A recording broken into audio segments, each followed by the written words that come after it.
Hi, everyone. Welcome to episode 292 of our Tick Bootcamp podcast. The title of today's interview is Blooming with Lyme, an interview with Georgia Wood. My name is Matt Sabatello. My name is Richard Johannesson. We knew Georgia was going to be a great interview, but we had no idea she was going to be this amazing. If you're struggling and think your Lyme experience is unique and that you're not going to be able to get over this horrible disease, then this is the podcast episode for you. Georgia goes into great detail relating to our personal experiences and then providing specific ways to overcome these hurdles. George is brutally honest and describes the pain that too many of us know with chronic Lyme disease. An important message she wants you to know is that you're not going to stop growing as a result of this experience. So hang on, keep fighting, and don't give up. So without further ado, we're really excited to introduce Georgia Wood. Hey, Georgia Wood, and welcome to the Tick Bootcamp podcast. Thank you so much. Thank you for having me, Matt and Rich. I'm really appreciative to be on here and share my story. And we're really excited to have you on our podcast. And we always like to interview our fellow podcasters. And we've been big fans of yours and your podcast for a long time. So you're really blessing us by taking time out of your very busy schedule and sharing your story with our community. So thank you so much, Georgia, for taking the time out of your schedule. Of course, anything to help the Lyme community. Well, thank you. So, Georgia, talk to us first about where you are right now. I detect an accent, or maybe I have an accent, and because you speak English properly, I can detect a distinction between my diction and yours. So I am currently in Woodstock, Vermont, in the USA. However, I was born and raised until around 13 in Down Under, so good old Australia. I moved to America when I was about 13, 14 for a skiing career. And I've been here ever since. So I'm going on to my 11th year right now, which is pretty exciting. All right. Welcome to the immigrant community, Georgia Wood. Thank you. So, Georgia, talk to us about what it was like to grow up in Australia. For me, it was really incredible. I just remember going to the beach every morning and not understanding how cool that was. I would just go to surf before school and then come back, and we were always very athletic in our family. So I started skiing pretty young, and a lot of people don't know that skiing is in Australia. However, it is. I was doing bunches of sports and happened to be pretty naturally good at skiing by the age of 10, 11. And so we started actually traveling to Canada on and off to make it a little bit more serious. And so I had a big upbringing of Canada and Australia, lots of travel, a lot of independence, very, very young. I actually traveled to Canada by myself from Australia when I was 11 years old. At that point, we didn't have Wi-Fi everywhere and we didn't have iPhones. So I had a very cool pink flip phone that I had to switch the US, Aussie SIM cards, all of that. So I was basically very independent at a young age, but absolutely had a good balance between Canada and Australia, beach and snow, but very athletic. So this is something new for me because I did not know that you had snow in Australia. So you developed your passion for skiing when you were living down under, and to enhance that element of this passion, you were bouncing back and forth between Australia and Canada, which I guess Canada, they have the best snow and the best skiers. So you want to make sure that you could develop your skill set with the best and the brightest in the world. Exactly. And actually just reminding me, classic Lyme brain, and we'll come in and out. But I will say, coming back to Australia very briefly, I was born obviously in Australia. And when I was born with actually a dysplastic kidney. So I came out with my immune system being very mucked up. I came into the world and was automatically in surgery, automatically on antibiotics, and for the first 3 years of my life on antibiotics. So my immune system never really had a chance to get set up. On top of that, the surgeon said there were two sports I would never be able to do in my life, and that would be skiing and skydiving. And I can say now that I successfully got onto the national team for skiing, and I have gone skydiving. It shows that I'm very much one to push my boundaries from quite a young age. Well, we can tell already in this short time we've been together that you're not the kind of gal that somebody should tell you cannot do something. Exactly. So, Georgia, talk to us about what you knew about ticks and tick diseases when you were a young person in Australia. We've heard absolutely nothing. Yeah, we've heard from some of our Australian guests that that the official position of the Australian government is there is no Lyme disease in Australia. And it is still that way today. There is absolutely no Lyme disease acknowledgement in Australia whatsoever. It is quite, I mean, it angers me deeply. I had no education on it whatsoever. I moved from Sydney, Australia, from living on the beach to Woodstock, Vermont. So it was a very big reality change. I had never heard about ticks. So I was outside in the grass, in the woods, no long socks, no awareness, no nothing. And I honestly didn't know until I was probably about 17, 18. Okay. So when you say you didn't know anything about ticks until you were 17 or 18 years old living in the US. And if that's when you learned about ticks, how did you learn about ticks? I remember I think when I guess I'd probably be around 16, I went to Martha's Vineyard and my like high school boyfriend at the time had a tick, but we just took it off and that was that. There was no, this could be a lifelong thing. That it was, oh, you got a tick, let's take it off and hope for the best. And that was just, it was kind of like in Australia getting a mosquito bite or a spider bite or any sort of bug bite in Australia. Oh, you got it, whatever, move on.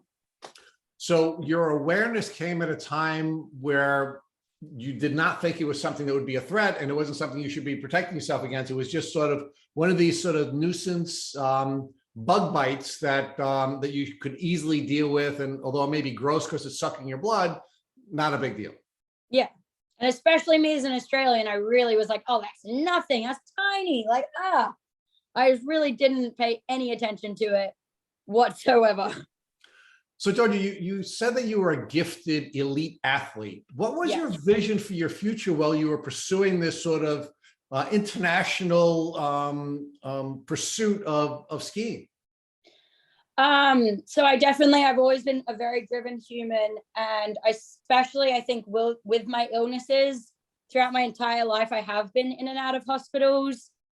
And I always sort of pushed through, and with skiing, I somehow had a natural ability with it. And throughout most of my skiing career, I still had kidney issues. Even when I moved to the US, I remember I actually had a kidney reconstruction when I was 14 years old. And 3 weeks later, I was on snow doing backflips. So with my like elite skiing, it was absolutely incredible. The mental drive, mind over matter, let's go, let's go. But it definitely did confuse me as a young human of when to say my boundary, like, no, I need to rest. No, I actually am feeling at a point of not being okay. So I really lost my sense of this is a real pain I'm feeling, because I pretty much had a kidney reconstruction, went skiing on 3 weeks later. And that was I would go to the hospital one night in the middle of the night and then compete the next day. Luckily come first, but still I look back and I'm like, I never really learned from a very young age when to be like, hang on, no, I need to rest, I need to recharge.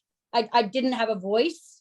I just had a big drive and I wanted to impress the people supporting me, I guess. So Georgia, talk to us about that drive. One of the things we've discussed in this podcast in the past is that suck it up culture, where some people from some cultures have parents who are essentially always telling them to suck it up and fight through it and essentially ignore the voices that your body sends to your conscious and subconscious brain. So talk to us about where your drive came from. Was it because you were from a culture, the suck it up culture? Was it because you had this childhood illness, and because you had this childhood illness and you were told that there were some things you couldn't do that you were just not going to be told? No, where did this come from? And we're going to talk about how it presented in a minute. Yeah, I think it was a range of both of what you sort of just stated. It definitely was that you can't do it. Or just me always somewhat being sick. I was like, no, I can do everything everyone else can do. But I will say just a disclaimer, because obviously, as everyone knows, with Lyme disease and co-infections, it's tough with sometimes family and close people. So I just want to disclaim, I absolutely love my parents now. We're on very good terms, big disclaimer. However, it got very messy. And yes, they were the somewhat suck it up sort of parents. I also believe I heavily went along with the suck it up with my side of I'm not giving up. So it was a mix of both.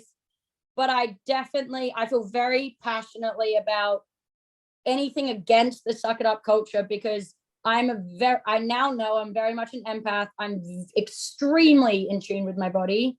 I do give Lyme a lot of grace for that. But there were many times that I knew I shouldn't be doing what I was doing, and no adult around me listened to me.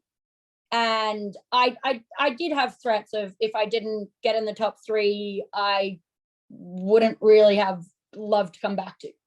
And that being said, there was life going on with what was happening, but it very much made me feel if I do not succeed at what I'm doing, I will have no one and I have nothing. And I think that was made pretty clear to me by pretty much every adult around me. All right, so let's For talk a about long time. let's talk about elite athleticism, right? Because one of the patterns we've also seen with elite athletes that we've interviewed on this podcast is that there's a mindset issue that is sort of built into young elite athletes that they may or may not be aware of, that requires them to essentially earn the love of the people who are essentially supporting them on their quest to become elite athletes. Is that what happened with you, that you were essentially given the edict that if you didn't work hard and you didn't have success, that you weren't worthy of love? Yes, very much so. And interrupt me if I'm going to, but I very much, it actually has taken and still is a choice to choice moment today, of reminding myself, no, that is my child trauma, and that is not true. That is a lie created, but I am worthy of this help. I am worthy of this support. If I'm doing even nothing, if I'm literally just resting, it is still a reminder to this day. And it was actually a really big issue when I started feeling a bit of my symptoms come in. It was quite hard. I pushed through for so long, and I couldn't, because if I gave into what I was feeling internally, I would have literally no one, no nothing. I'd never been allowed to work. I'd never been allowed to have any savings. And every egg was in that basket. So it very much was suffocating. And yeah, I felt that I had to pretty much win to have any sort of love, support from any aspect of human. All right, so let's talk about your role in this, right? Because you were setting goals for yourself. You knew from a very early age that you were a gifted athlete. You knew from a very early age that you wanted to pursue an athletic career. What role did you play in this, in setting goals for yourself and dreaming about a future as a professional athlete? I believe that my goals are really, and it does come back. I definitely had my own personal goals. Speaking from me as like a 14-year-old, 15-year-old, like when I was on the national team, it was to represent my country, but also sadly, it was to prove to everyone around me. It was a lot to do with proof. And I'm just going to be so honest. It was to prove to people around me that, look, apparently this is the path I've been put on. I'm so naturally good at it.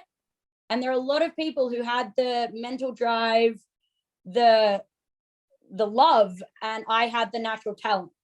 So for me, sadly, a lot of it was to prove to people, I'm not going to waste this natural talent. I got told as a kid I wasn't allowed to do any of this. It has been impressing everyone, especially leaving Australia to come to America. Social media was just coming up.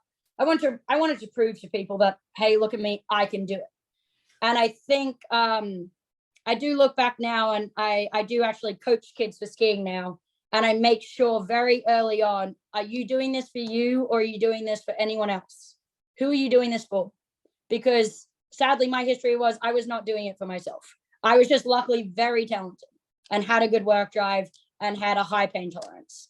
So it seemed to line up. But it was not for myself, sadly. So before we move on from this point, can you share with us the successes that you had? Meaning, we know you were very, very successful and you were actually a captain of the team. So talk to us about all the successes that you've had while you were going through this process.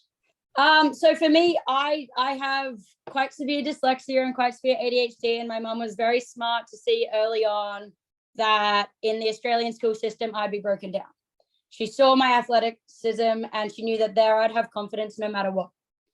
So for me, what I feel so achieved in is being with a team, learning how to travel at a young age, be with so many different humans that you have one thing that you're really passionate about, but a lot that you don't have in common. The mind over matter, it's a give and take, but I learned how to push it to the extreme and then learn how to dial it back. I really give so much grace to learning how to compete, but mainly how to lose. Because in life, sadly, it's a lot of losses and a couple wins.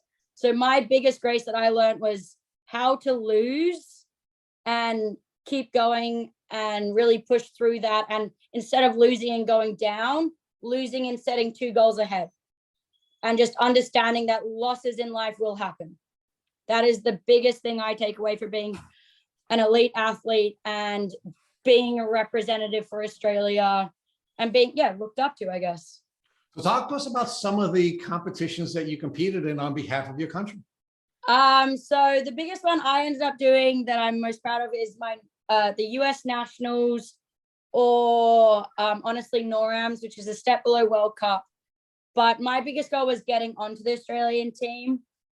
And I was just so proud to have moved from Australia, but still be representing Australia. And that me not being in Australia, they still were proud to have me represent them.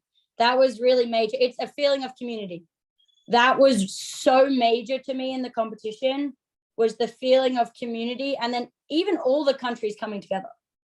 The community and understanding we are all fighting for this. And yes, we're competing against each other, but we all have that same goal and we're all going through the same training process, and we will fight and we will do it as much as we can. I think that is definitely the biggest competition takeout.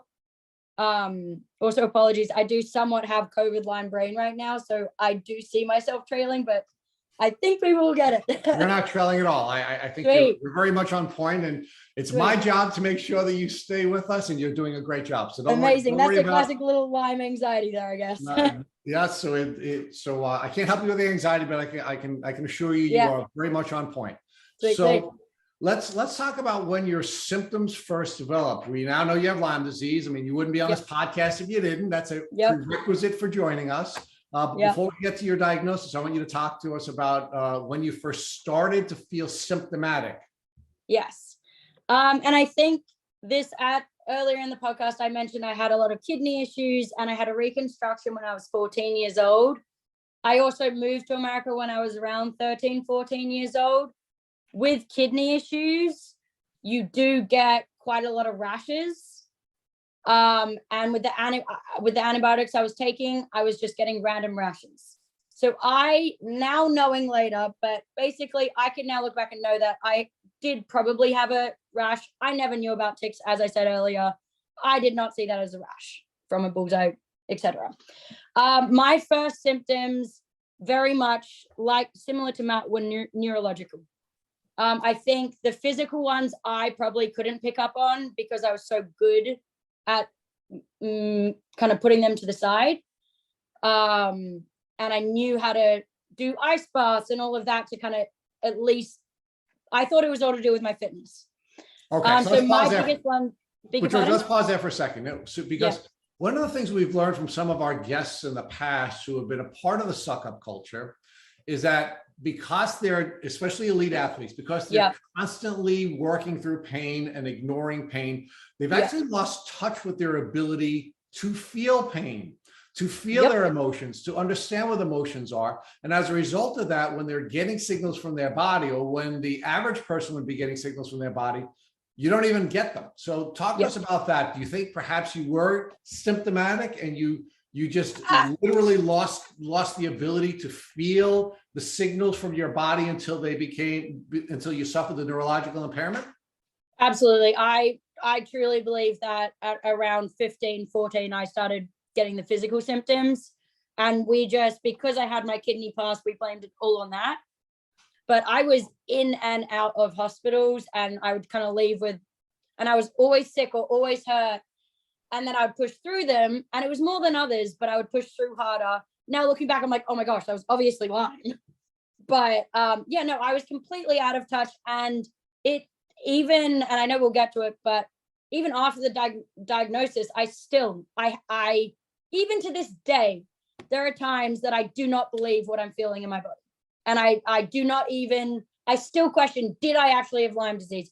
Which is so bizarre because I have the proof. I know I did, but there is still that, because of the suck up culture, there is still that block in my mind sometimes of like, is this real? Is this not? Am I just being a wuss, basically?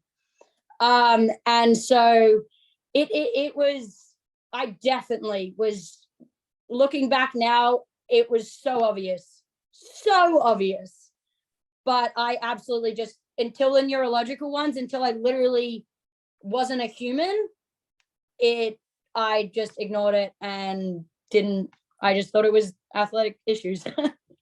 So you started feeling symptoms somewhere in the neighborhood of 14 years old. And when did you finally get diagnosed with Lyme disease?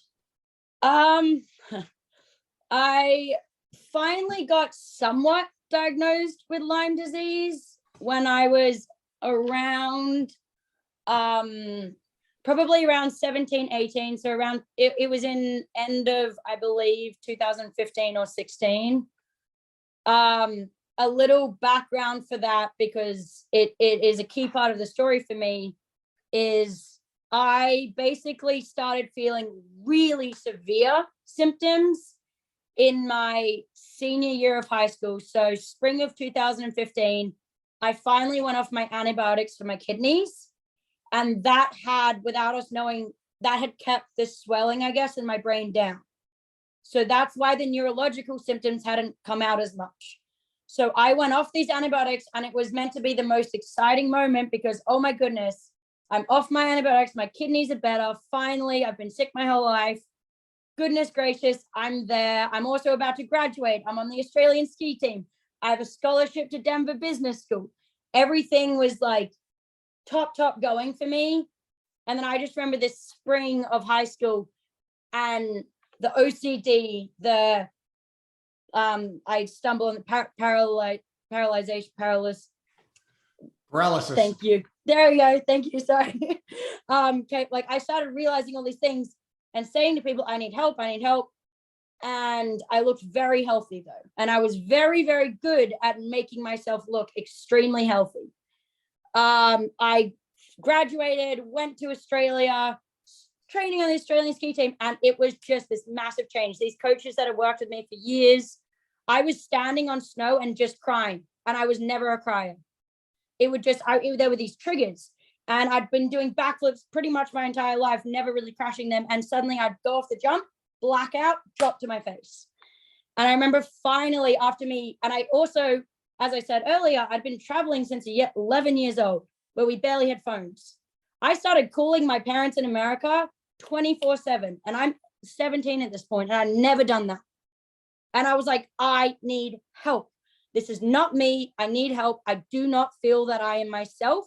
I need help. I feel out of body. And then finally, there was this one big crash. And I think my coach, I don't remember too much of this, but my coach just called my parents in the US and was like, this is not the Georgia we've trained. This is not the human we know. And she needs serious help. We don't know what's happening, but it's not Georgia. And my parents, I will say, did not listen to that. It was not until a week later that I finally got a physical symptom, a seeing symptom in my neck, in my throat. I got these big ulcers. And that's finally, and it was like mono or strep. That's finally when any adult, apart from my coach that called, was like, oh, she may need some medical help. That's when everything started happening. And my parents did see me and they were like, okay, this isn't Georgia, because I was having these extreme like burst outs and blackouts and then not remembering anything, getting numb, getting seizures. I just was not myself, like looking into not there. And I was extremely depressed, very suicidal at the time. And everyone around me just kept saying, you have everything right now. Why are you doing this? Why are you doing this for attention? And I was sitting there like, you don't think there's another way I could have get attention?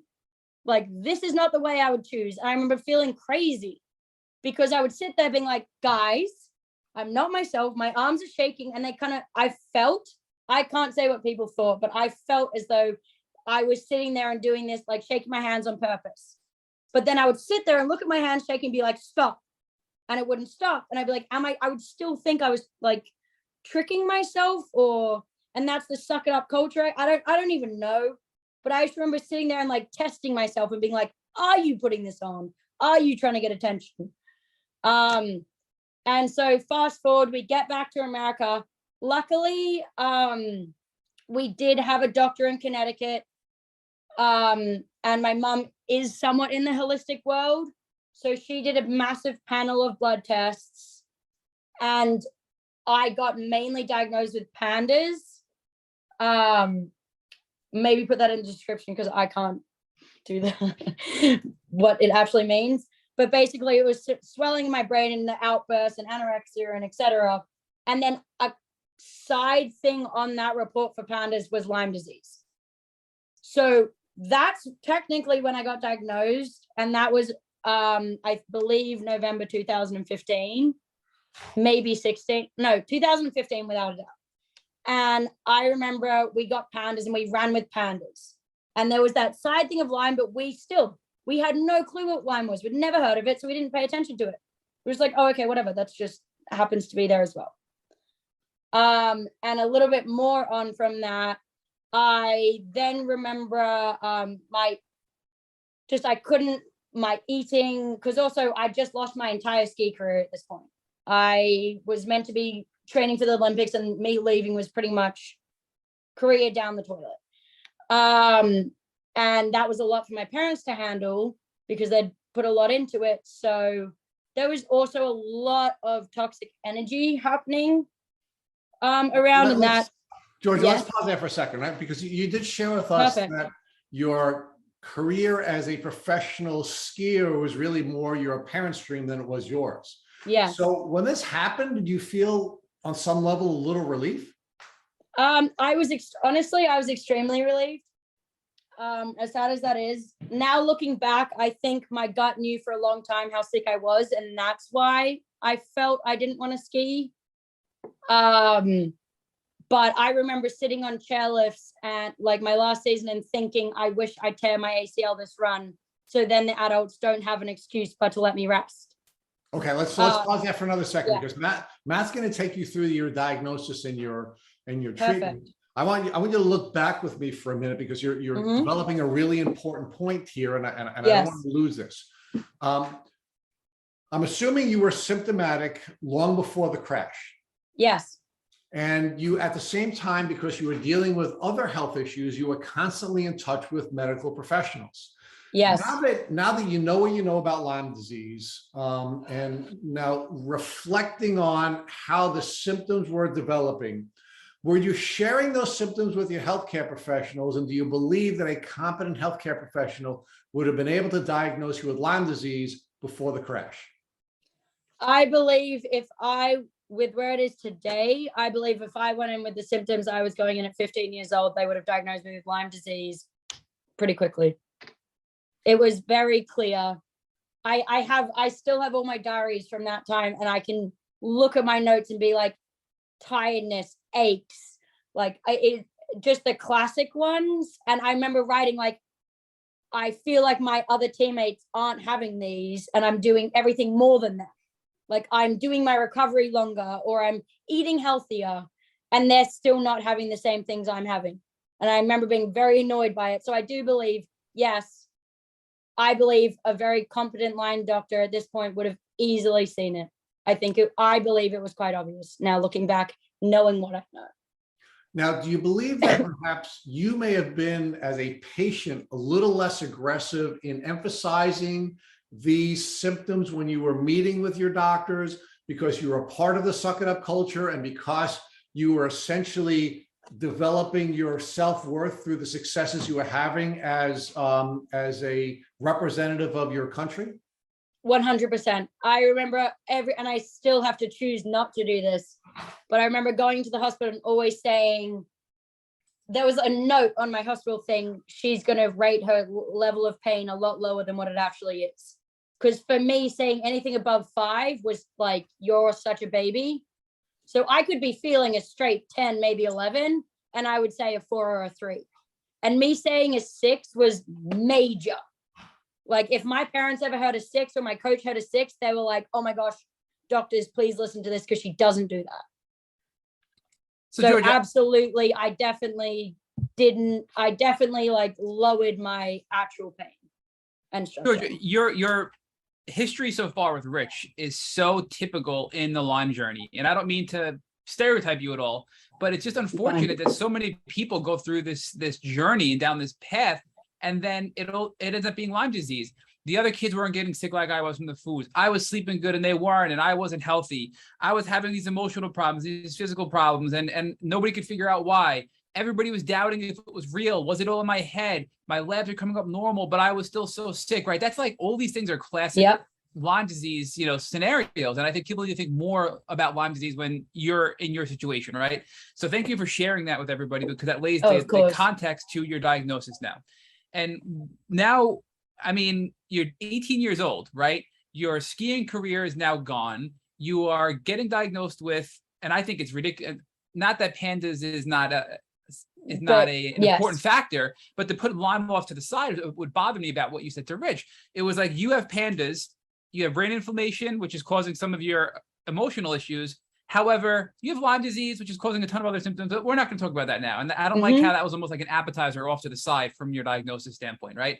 So as soon as you got that diagnosis of pandas with Lyme off to the side, what were you doing to treat with your doctor? I think it was in Connecticut, you said, Georgia, right? When I got the pand, we went on to a bunch of holistic supplements, but a big issue at the time, I will say, my parents were getting divorced. So there was a whole lot of toxic stuff happening at the time as well. So I don't have too much memory of this, but I do remember, I think the first steps were, because of the pandas diagnosis, they said that I had triggers. And it seemed to me at the time that my mother and my sister were a trigger. So straight away, it split up our family. My dad, who's a very easygoing dude, I seemed to be able to be with him because he wouldn't trigger me. He wouldn't start anything. So we came to Vermont. My mom and sister stayed in New York City. And I just remember, we just hid. We literally tried to start some antibiotics, but my OCD / anorexia and just everything was so off. I couldn't eat enough to get the tablets in. And if I got the tablets in, I would feel really bloated and I'd throw it up. And it was just a cycle of mess. Then I'd have these massive blackout attacks, like anger. Now we know it was Babesia or Bartonella, correct me, whichever one it is, that has the anger, but these extreme outbursts. And I am 5'3", if that, and my dad is 6'3". I also had just come off being a top athlete. I pretty much beat him up in these attacks, trying to beat up myself, but him, because I felt like I felt a devil, literally a devil inside him. And I kept trying to rip it out of me and like hit it out of me. And it just felt so out of body. And my poor father would like try to weigh me down. And I just happened to be very strong. And then I'd come out of it and have no recollection. And he would be pretty traumatized. I'd be traumatized, be like, what the heck just happened? And then I did start using marijuana quite a bit at this point because it was able to help me eat. It was able to help me sleep. And my parents didn't really understand that. So they were getting annoyed that I was kind of being sneaky with that. But I was seeing that and I was like, but it helps me eat and I cannot eat otherwise. So I don't get why this is bad. Georgia, I just want to interrupt you because Rich and I are chatting offline right now. And anybody, I know the people listening to this can't see me, but I was smiling as you were describing your Lyme rage. And I apologize if that was probably inappropriate. But the reason I was smiling, Georgia, is because you described it so brilliantly. And as somebody who's gone through the journey, I couldn't have said it any better than you did. So thank you for, first of all, sharing that and explaining it so well, because I felt validated in my own experience. And I know our listeners are going to feel validated as well, because you cannot describe that Lyme rage. And I certainly have never been able to put the words the way you did. So thank you for that, first of all. That was really well said. Of course. And I will come in there and say there is one poem, and it's very much on the Lyme rage, because I was like, you guys know me as a human. How do you think this is me doing it? Like, me choosing to do this? Like, don't you know me as a human deep down? Like, can't you look at me and not see me? Like, this is not me doing that. And that was so hard, especially at that age. I didn't know my values. I didn't know who I was. And so I thought that was me as a human. I just thought I was a horrible human. I was like, damn, if I wasn't this privileged, if I didn't look like this, I would be in jail, or I'd be dead, pretty much. And I kept saying that to my family and the people around me. I was like, guys, do you not, like, this is not me.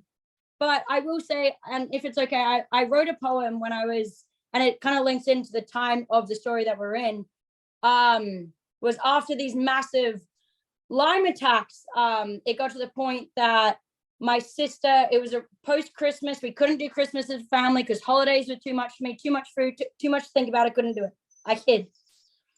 They came around New Year's Eve, and New Year's Eve, I remember checking in to an eating disorder ward, because at this point I just needed to be inpatient, because it was like scary. George, I'm going to interrupt you again. I apologize. I just want to ask a question, because, you know, once again, I see this, we're seeing this story build up, and OCD, anorexia, your blackout symptoms, your rage, your physical symptoms, all of these things are indicative of a tick-borne illness, Lyme disease, co-infections, right? And we know that pandas is extremely common in children with tick-borne illness diagnoses, right? So here we are, you have a pandas diagnosis, which generally comes hand in hand, not all the time, but oftentimes with a tick-borne illness. In children, you are a child, but nobody's saying, let's think about Lyme disease. Now, the anorexia, one of our first podcast guests told us that she believed there was a connection between Lyme disease and anorexia. And that thought has been built out over the last 300 interviews that we've done by many other people who have believed the same thing. And a lot of research today is pointing to a connection between Lyme and anorexia as well. So with all of these connections that we're making here in this podcast, none of your doctors, nobody around you, nobody in your family thought we should bring Lyme up to the forefront and look at it. Or no, she's got this pandas and we can't treat her because she's too anxious, and we're just going to go put her into an anorexia clinic. That was the thought process at the time. Yep. Okay, so that makes my blood boil, and I'm just sorry that you had to go through all that. And hopefully this podcast and all the awareness we're doing will change that, Georgia. So really appreciate. Sorry for interrupting. No, please. So I remember sitting in that eating disorder ward, and this is written on the 13th of July. And so I've been in there for nearly 2 weeks at this point. I checked in on New Year's Eve. And I just remember sitting there trying to get to my parents and my friends and anyone, like, guys, I also remember trying to say to it was when I got the pandas. I called my high school friends and I was like, guys, I got a diagnosis. The reason I've been so weird, so wild, is I have pandas. And they were like, so what are you going to do? What's the thing? And I was like, well, we don't know yet. They were like, well, can you just not tell us then and not really contact us until you figure it all out? I remember, I feel that comment sank so deep into me, because I was so stoked to get any sort of clarification why I was feeling how I felt. And so I wrote this poem, and it's a little long, but it is a poem that I know anyone worldwide will connect to, and I am going to read it. Please do. It is called The Devil Inside of Me. I'm bad at reading, so I'm going to use my finger. There is a devil inside of me. I am his disguise. He is taking over, crept his way inside, picking and pulling, punching and pounding. Constant chatter, no good for the ears, only leaving me mad and in fear. I've lost my way, being locked away. The devil holds the key, not quite sure I'll be able to break it free. Close my eyes, I see the devil, keep them open, and I'm left vulnerable. But worst of all, everyone else will see what's really happening inside of me. Lack of control, now my current theme. He's come in and ruined every one of my scenes.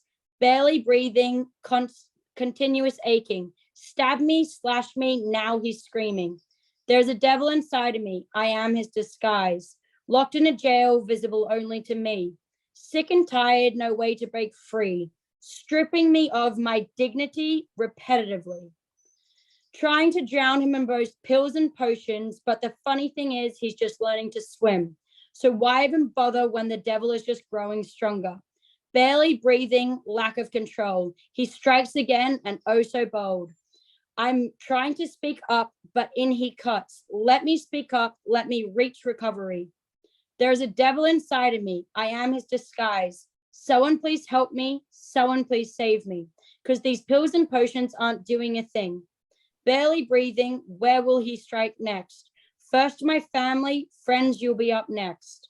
And slowly but surely he'll bring them to an end. Heart racing, head pounding. He's constantly screaming. Slap me, stab me, and finally shoot me. There's a devil inside of me. I am his disguise. No more is he just that little side bloke. He's taken over, sucking at all of my hope. Pills and potions, just keeping him entertained, but sober him up and he's right back for more games. I'm trying to push through, but I'm not sure if I can cope. He's growing and expanding, and he's made me his permanent home. Where have I gone, and where is this mysterious key? He has locked me away for no one else to see. There is a devil inside of me, though no more am I his disguise. He has become me, and I have been locked deep, deep inside. I'm not fighting myself. I'm fighting a fight against the evil devil that has taken over my inside. Georgia, I have to tell you, you gave me the chills. You gave me the chills at that. And I'd like to, if you're comfortable, post that as a link in, obviously credit you, and possibly as a guest blog post on our website to link to you on the show notes of this podcast, and also share, in your words, and credit you, of course, with our social media, because that is something that I would never be able to put into words that you described. And once again, that validated my experience. And I think will be so powerful for somebody listening to this podcast that can relate to that, because you truly can't comprehend what it's like to go through this journey until you're there, right? And I think that poem describes that better than any words I could ever use. So again, thank you for that. And if you're willing, we'd love to put, in some way, a link to that in the show notes. Of course. And I will say with that poem, what's ironic about it was that's when I still didn't really think about Lyme. And so I remember writing that poem, sending it out, and I didn't think about it for a good 3-4 years. And then finally, when I got to a point, I was like, wait a minute. It came up in like one of my memories, and I was like, oh, I wrote that. It was so shocking to me, because I remember I was so out of it, but I read it. I'm like, wow, I did know what was happening before I actually knew what was happening. And that poem to me, I read it. I don't remember, right? I do somewhat, but it was like, it is, I want to share that poem a lot, because I read it back and I was like, wow, that made a lot of sense.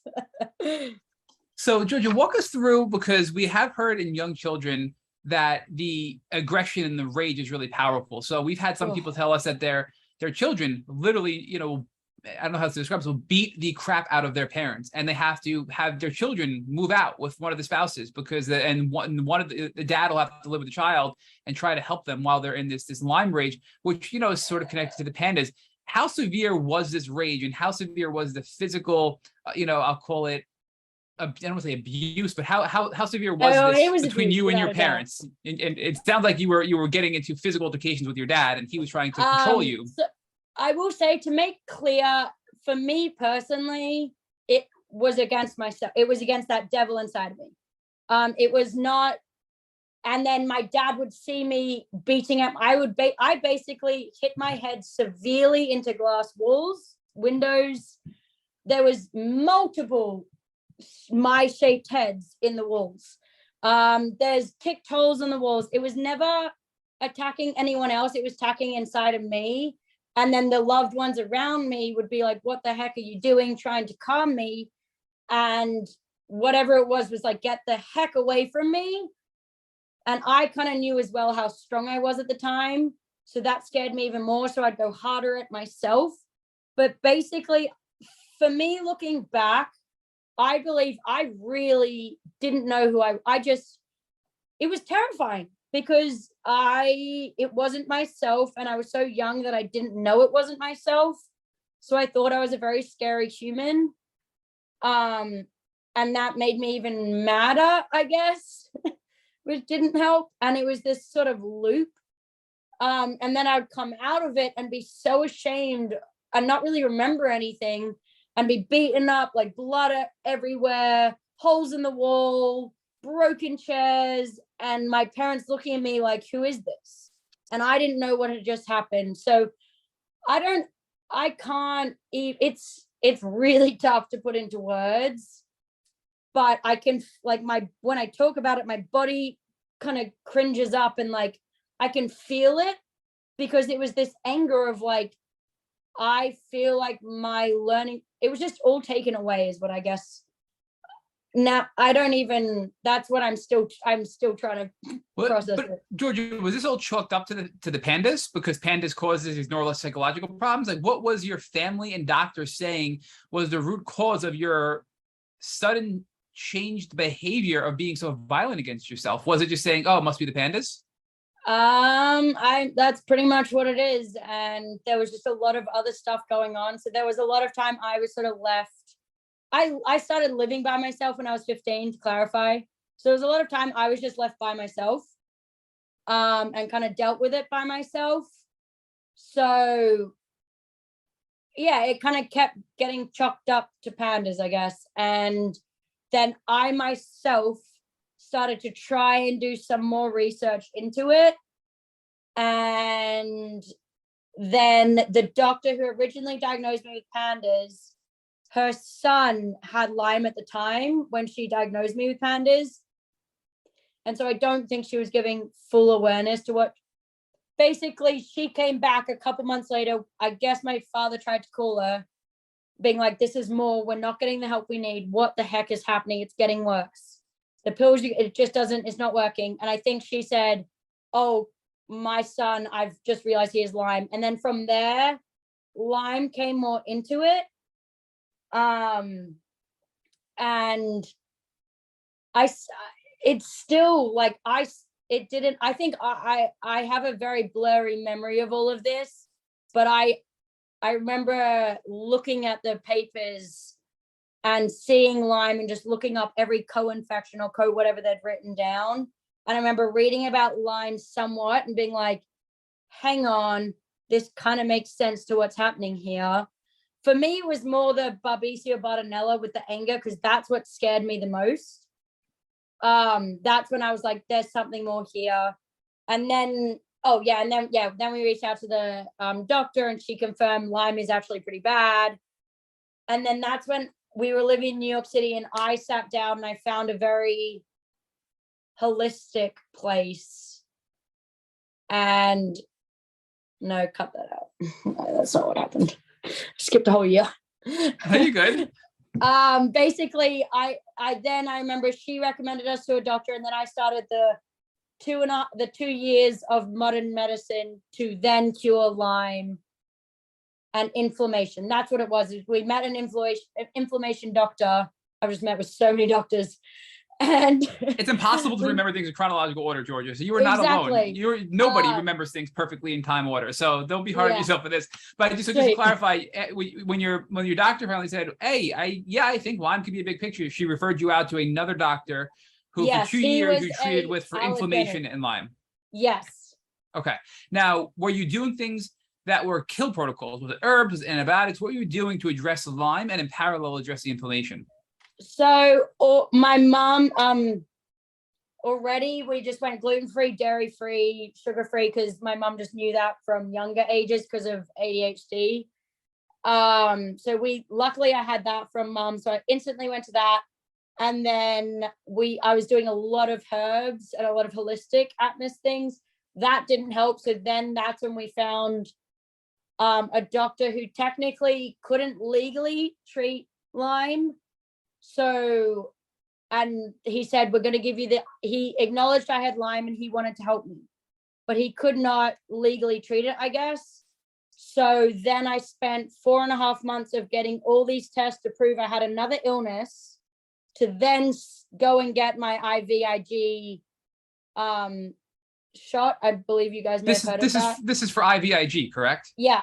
Yes, that's actually most people we know who get IVIG treatment for Lyme disease have to get an official diagnosis of something else Yes. just to get the proper treatment for Lyme, to get the IVIG, because the insurance companies won't cover it for Lyme disease. Is that what you're talking about? Yep. Okay. So I remember getting 4 months of different tests. I still got scars of all these What skin tests tags. were they? Would you recall what they diagnosed you with? Because a lot of people, it's generally I can't remember autoimmunity. I can't sadly remember that. I can hopefully try to find it out. Probably my dad will have it, but I still have 4 scars along my legs of like pieces of like holes of skin they took out. I remember going through 4 months of tests, still not even knowing what I got diagnosed with, but suddenly I had the diagnosis to get my IVIG. So wait, you had chunks of skin ripped off your leg to get you a diagnosis on paper that wasn't necessary just to justify your treatment for Lyme disease, which you knew you had and you were ultimately trying to treat. So you were basically scarred for the purposes of getting proper treatment. Yep. And on top of that, just to make very clear, I come from a very privileged family. So what always hit me on top of that is, what the heck is happening to everyone else if I'm coming from this much privilege and this is what we're having to go through? It was now I can look back and be like, I was an empath, so that's why that weighed on me a lot. But it was really stressful to me, because I'm like, if we're having to go through this many blockades, I couldn't even talk to my friends that we had to lie about getting this IVIG. And it got to a point that when I started my podcast, my dad was actually scared for me to talk about that openly. And I was like, no, I don't care. Like, I am so sick of this, because I need them to know that I'm this privileged and this is how hard it was. And I was like, there has to be more than the politics. This is not okay, because so many people would not be here. And the fact that you have some doctors that are wanting to help you and their hands are tied until they have to go through this whole ridiculous set of tests just to get you the treatment. And with Lyme disease, you never know what's going to work, right? So IVIG may help me, but it may not help you. So this isn't a guaranteed slam dunk either, correct? Exactly. And it helped. And for instance, I ended up getting IVIG for, I think it was about 14 months. And I was living in the city, and it was really hard. I also, at this point, I'd quit skiing. I'd lost my entire everything, my identity. I completely lost it. I was now living in New York City, and I was just trying to figure out what the heck is happening at this age. My parents at the time didn't fully understand how bad these illnesses were. So they were still quite bitter about the loss of skiing. So it very much was on my own, and I got pushed to do. I was suddenly never had a job, very ill, having to go to Connecticut, and I was put in very uncomfortable situations to just survive. And it was really hard, because I also looked so healthy. Everyone knew that I was from somewhat of a privileged family, that I had no support, friends, family, nothing. I also didn't help myself there, because my ego from skiing was too big, that I put out on Instagram that I was doing so well, when in reality, the reason my photos were so good was I was sitting at home doing nothing, and I could set up a little selfie camera and make it look perfect and make it look like this whole thing. And that was my own ego thing, but it obviously didn't help with getting any sort of support. And but social media is a place where everybody puts on the best version of themselves, right? So you're not alone in that. Everybody does and that. Especially when it first came out. It's hopefully changing now. But my point is to that people shouldn't judge you based on how you're looking, because even if you look that great every single day, that's why we have the term invisible illness, which, right? So many people in the Lyme community always talk about the invisible illness stigma. You look great, you can't be sick. So but I do want to ask you, so you're in New York City, you're getting IVIG. It sounds like you did it for a few months and it helped a little bit. And then it sounds like you pivoted over to Connecticut to see another doctor. Is that what happened? So the Connecticut, the IVIG was in Connecticut. So I'd be getting the train 2 hours. Basically, I would be able to work successfully for 2 weeks in the middle of the month. But when I got the IVIG, it put me bedridden for a week.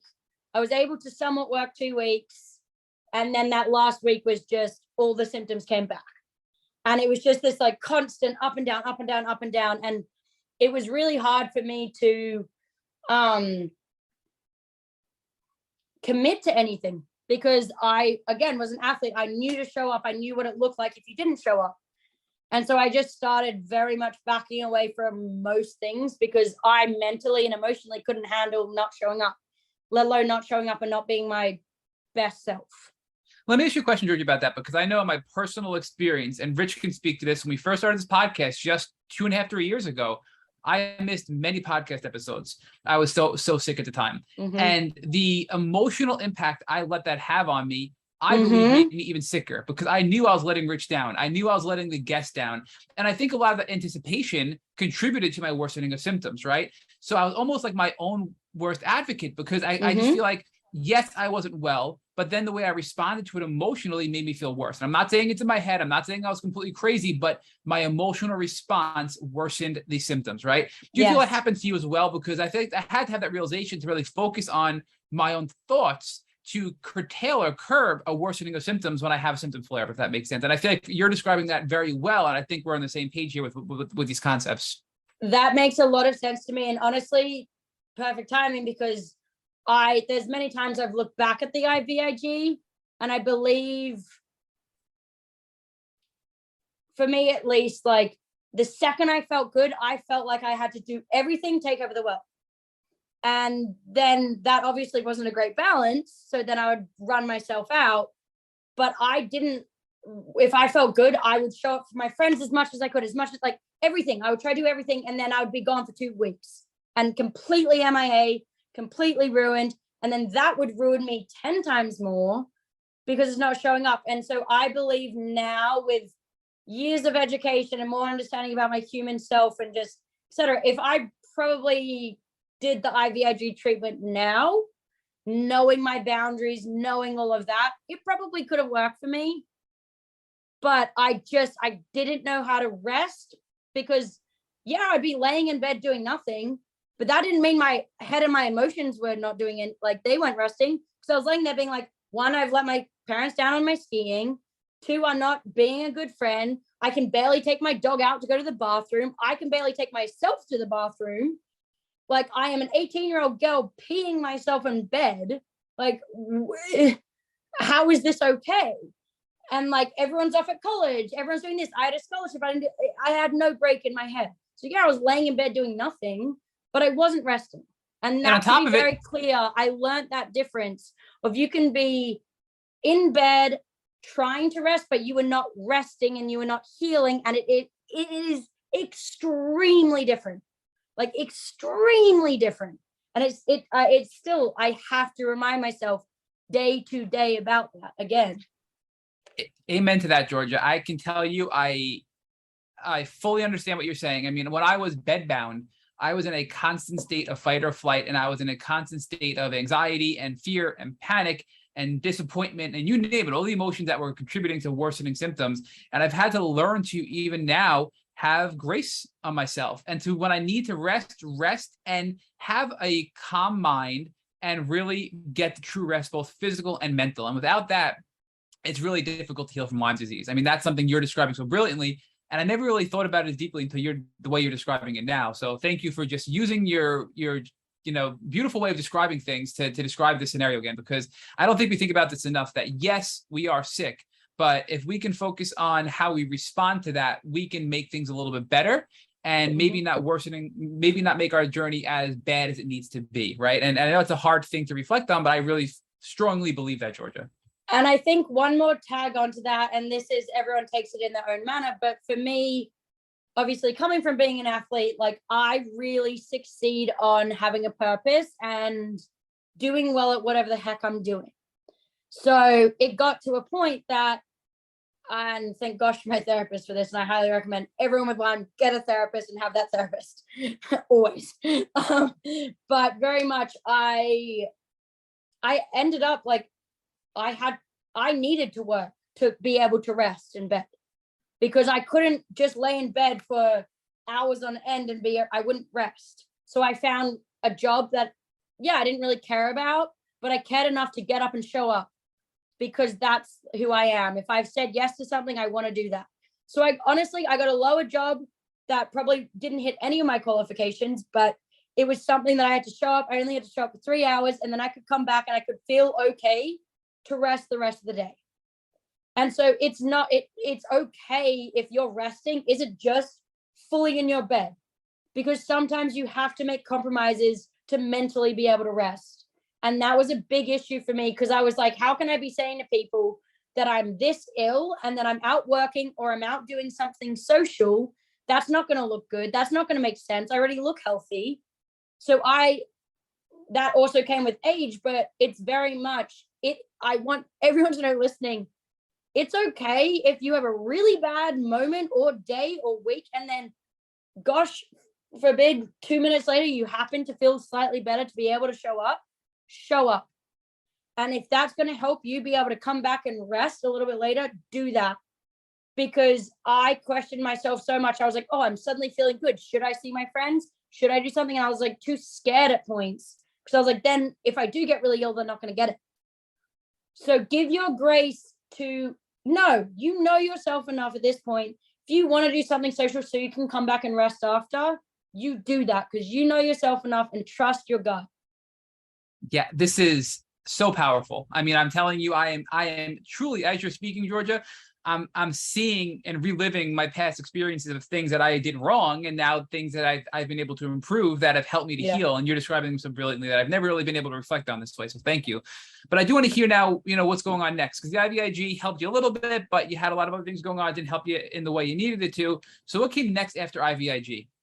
After IVIG, I got really sick of the ups and downs, because I was getting a lot of amazing job offers and things I had to fully commit to. And I just knew with the IVIG process of the sort of up and down 2-week, 4-week roller coaster, I would not be able to show up. So I very much got online and I was like, there's got to be another way. And I was sick of modern medicine at this point. I was taking antibiotics to the point, and I was like, this just isn't working for me. I can't keep anything down. It's just not working for me. I can't take 42 pills a day. I can barely eat. So like, what? And so I got online and I found this place in West Palm Beach called Hippocrates. It has changed a bit now. I'm not sure where it's at now, but at the time it was really great for Lyme disease. I literally took it to my parents. I begged them, and basically fasten it up. Like, they make you go raw vegan, very like you go live there for a while. And for me, and there's a lot of cancer patients there who are kind of too far gone, but they're trying the work. Like, basically we put wheatgrass up our bums to cleanse ourselves. We went the extreme of the extremes. I went raw vegan. I also was just turned 19 at this point. I barely went to high school because I was skiing so much. So I was a very open mind. So I was like, oh my gosh, this is the only way to get through life. And it did. It changed my life. Going raw vegan for me did reset everything, and it was amazing. And I finally did make some growths. I was getting a lot of vitamin C IVs, and doing a lot of hyperbolic chambers. Hyperbaric oxygen. Right? Yep. Thank you.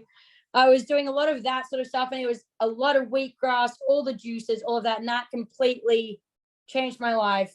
That being said, I then had to move back into reality at 19 years old into New York City and try live the raw vegan lifestyle, and also work and also continue getting better. And that kind of obviously it did well for a little while, but kind of blew up in my face because it just wasn't feasible, realistic, any of that. There still was all the family stuff. Fast forward, I moved to Miami because I at least knew at that point I needed sun, and I needed to get away from all the toxicity of the people around me.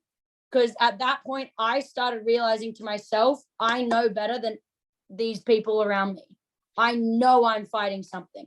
Georgia, but I'm sorry to interrupt again, but obviously you had fine. toxic people around you, right? But I'm just thinking New York City is a very toxic environment, Yes. both from a heavy metal standpoint, from a pollution standpoint, from a mold standpoint, because of, the nature of New York.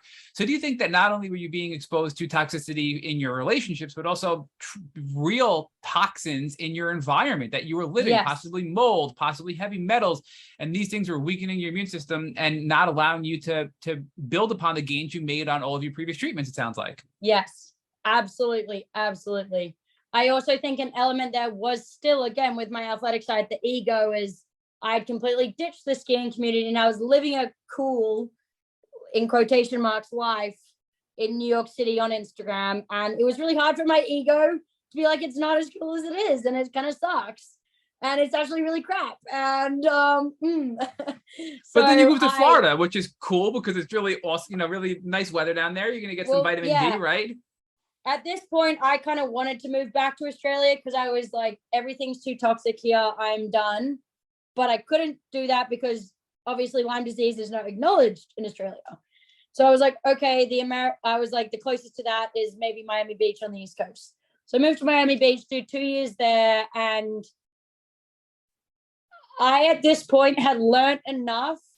I'd completely separated from my entire family. Like at this point, I was very much just Georgia by herself. No one got what was happening. I was so tired of explaining it.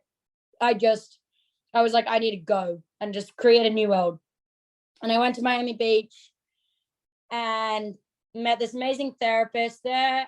And it was great because there was sun and it was a more low-key life. And I knew enough about being a raw vegan, doing yoga. That's when I got my yoga certificate. I found a job that sort of worked for me. And I found things that worked enough. And I came into a new place that I made very clear to the people around me. I have a health issue. So when I say I'm not showing up, it's not personal. It's my thing.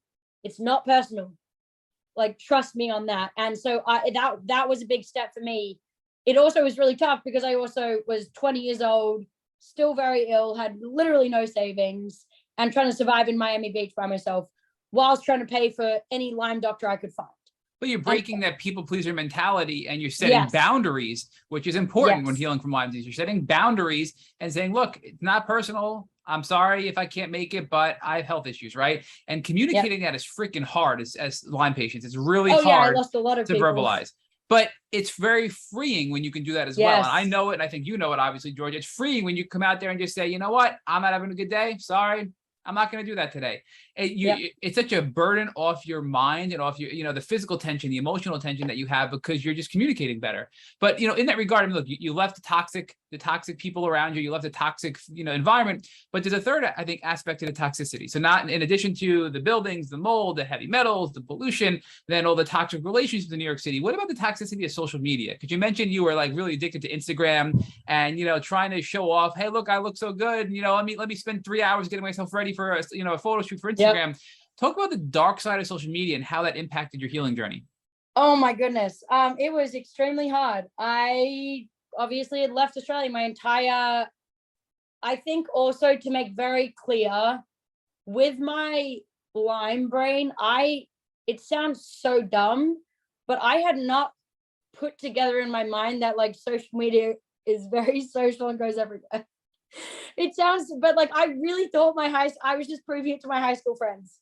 That it sounds so, and like at this point I had like 17K people following me. And like I genuinely still was just posting to prove to my high school group, like from the people that said. How many people were in your graduating class, Georgia? Was it over 17,000 people? It was 35 people. If that. Like, that's what I find so funny. And I went so ham and I actually was very successful at Instagram because it was so catered to like, no, I'm doing cool. I'm doing great when I was horrible. It's hysterical to me. And I was really good at doing it. And I happened to be like the Australian who's like, there was a good bout, like, think of social media. I was pretty textbook to what would get like acknowledged. And so I used it, but it was the most toxic thing I probably could have done in my entire healing journey because how are my family in Australia meant to understand what my parents are trying to say when I'm posting like me being this top model or like in these top places, and how that doesn't make sense. And I do not, now looking back, I don't expect them to try and make sense of that. But I remember in myself the time I'm like, I'd be proud that I'm this sick and can do that. And it's like, no, they didn't see the sickness. They're like, this girl's living in America, doing her Miami life. Like, of course no one would relate. It was toxic as heck. And then there'd be times I'd try to reach out and try to get some sort of sympathy, whether it was friends or employees or anything. And it was like, girl, you've posted that on Instagram. I'm like, okay, but that was 4 weeks ago. Like, I'm sitting in bed now melting. That was full. How does everyone believe this is happening right now? But this is a really good topic. I'm sorry to interrupt again, Georgia. This is a really good topic, right? Because yeah, there's several facets to this I want to discuss with you. The first one is you mentioned earlier, and the stereotypical saying in the Lyme community, and you said it much better, is Lyme healing is not linear, meaning it's an up and down journey, right? So just because you felt great 4 weeks ago doesn't mean you're not completely sick today and stuck at home because you need to recover and you're having a flare, right? That's the first thing that people don't really understand about chronic Lyme disease. I also think it can happen in the same day, it can also happen in the same hour, and it can happen in the same 10 minutes. Absolutely. Amen to that too, right? And that's what people don't get to understand, is that quick switch back or quick switch there. It can happen like that and like that. And on that note though, and so another thing is, and right, you have no control over it. But another thing I think we do as patients sometimes is really damaging to our emotions and to our psyche is many of us will say, I had a great week, I am fully healed. And they go out there on social media and they say, I'm healed, I beat Lyme disease, I'm in remission. And then a week later, they're, oh my God, I can't get out of bed, I'm dying, I'm so sick, I don't know what's going on. And this cycle occurs, Georgia, where this happens, literally cyclical, and you can predict it with these people on social media. And it's like, oh, they're healed this week, next week they're going to be in bed, and it's really sad. But we have to realize that when we're healing, we're going to have, as we keep climbing that ladder, we're going to have weeks where we feel symptom free, and then we're going to have maybe a couple of days where we feel like crap, and that's going to keep happening until we finally reach, our ultimate goal of true health, right? But I think it's damaging to our psyche to think when we have a good week that we're cured or fully healed and not going to have a relapse. What are your thoughts on that, and that the impact that has on the individual who is doing this and believing they're cured or healed in the moment? I think I have a couple. I think the first thing I want to state on that is, first of all, whether you're sick or not, you're gonna have good and bad days. You're gonna have good and bad moments. Happiness is a choice. And I think reminding yourself of that is so key, because I'll get very far with my Lyme and then I just have a bad day in another way, like a very petty thing. And because of my Lyme, sometimes I shouldn't say petty. It is a very real thing happening that has affected me, made me sad, and maybe not have such a great day. And it is just because I'm feeling healthy, I can still have a bad day, because that is life. So I think putting that right there is a big thing of, either way, things are going to go up and down. That's just how it is, because you don't know the good unless you have the bad. So I think that is the biggest thing. And then I think when it comes to the Lyme is, can you just re-ask the last question again slightly? My brain went a little. No, you're good. I mean, well, first of all, happiness is a choice. I couldn't agree more, right? It's all about how we approach things. And I think we can make painful situations a little less painful if we approach them differently.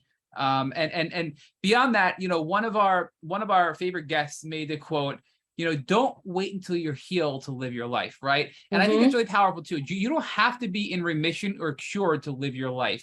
You can be healing and still live your life and still be happy. And I think that's something that a mistake I make often, and a lot of people in Lyme community make often. Either I'm sick and I can't function and I don't have a life, or I'm cured or healed and in remission. But you can live your life while healing, and you can be happy while healing. And I think that's the thing we need to really clarify for this community, and again for myself, and I think for you, because it was so hard for us to realize that.